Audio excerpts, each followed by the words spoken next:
reverence and respect by first giving praise to the Creator and to the ancestors upon whose shoulders I proudly stand upon. My name is Ahmad Daniels. Although Islam is my faith, I'm not representing the Islamic community. I would like to think I'm representing African Americans, but specifically representing myself. William Faulkner, the great writer, said, "History is never dead, it isn't even past." And along the same lines of his great quote, Dr. John Henry Clark said, "All history is a current event." Controversies surrounding the monuments, the Confederate monuments, really drive this point home clear to all of us, that history is never dead. We also know that by a review of history, black lives have never really mattered. When African Americans arrived to these shores in 1619, a justification had to be made for their enslavement. That justification took the tone that they were not Christians. So what did they do? They became more Christians than those who enslaved them. Another justification had to come about at that point. Well, they're not human beings because they're not white. So what went into effect through all the institutions imaginable was the fact that we had to make sure that black people were dehumanized because black lives didn't matter. In 1857, the enslaved Dred Scott, some of you may be familiar with him if you've read your history. Dred Scott was an enslaved black man who had been taken with his master to a free state. Upon returning back to his enslaved state, he sued for freedom because he had been in a free state. It was the Supreme Court Chief Justice, Taney, who ruled that black people have no rights, that whites are bound to respect. History is never dead. It isn't even past.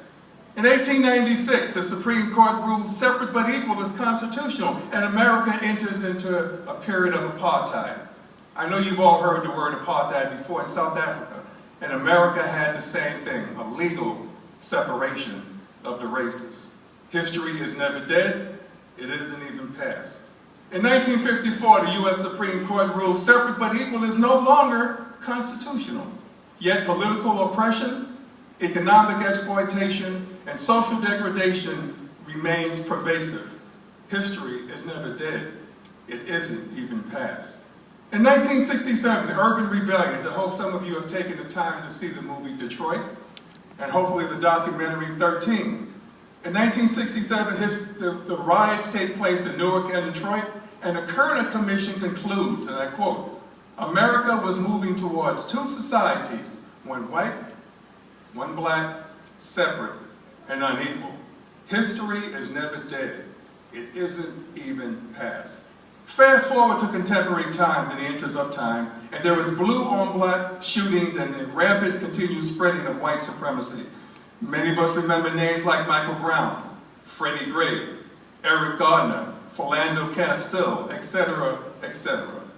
I invite all my white brothers and sisters here this evening to look into the mirror and ask how centuries of racism, white supremacy, and white privilege have impacted your lives and the way you view the world. I do not invite you to do this to benefit the black community or even to benefit humanity, but to benefit yourselves and make you the best human being you could possibly be. Come to know the names of and the works of Tim Wise, a white male who attacks white privilege, because oftentimes when these words come from someone who looked like me, they're dismissed. Well, what do you expect a black person to say? He's going to come from that perspective. But another white male who realizes his privilege, who acknowledges it, yet shuns it, and educates others who look like him, those are the words you should be willing to hold on to. In closing, I will leave you with a poem by the renowned poet Langston Hughes. It is my hope you will find encouragement in this poem, just as the child in this poem finds that encouragement from the elder. Well, son, I'll tell you, life for me ain't been no crystal stair. It's had tacks in it, and splinters, and boards torn up, and places with no carpet on the floor bare. But all the time I's been a-climbing on, and reaching landings, and turning corners, and sometimes going in the dark where there ain't been no light. So boy, don't you sit down on them steps cause you find it's kind of hard. Don't you stop now, for I's still going, honey. eyes still climbing, and life, for me, ain't been no crystal stair.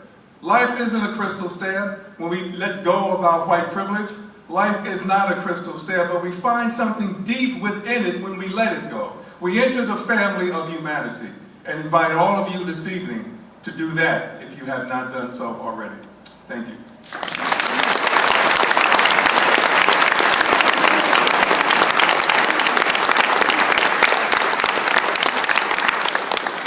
I also want to acknowledge and thank the presence of our LGBTQ brothers and sisters and a representative from one community today. Greg is over here with a table and a place for you, either as individuals or as a business that you might represent, to sign the Unity Pledge, which many of you have already signed, and I encourage you to join together in this. Just as the show of hands, how many of you have already signed the Unity Pledge?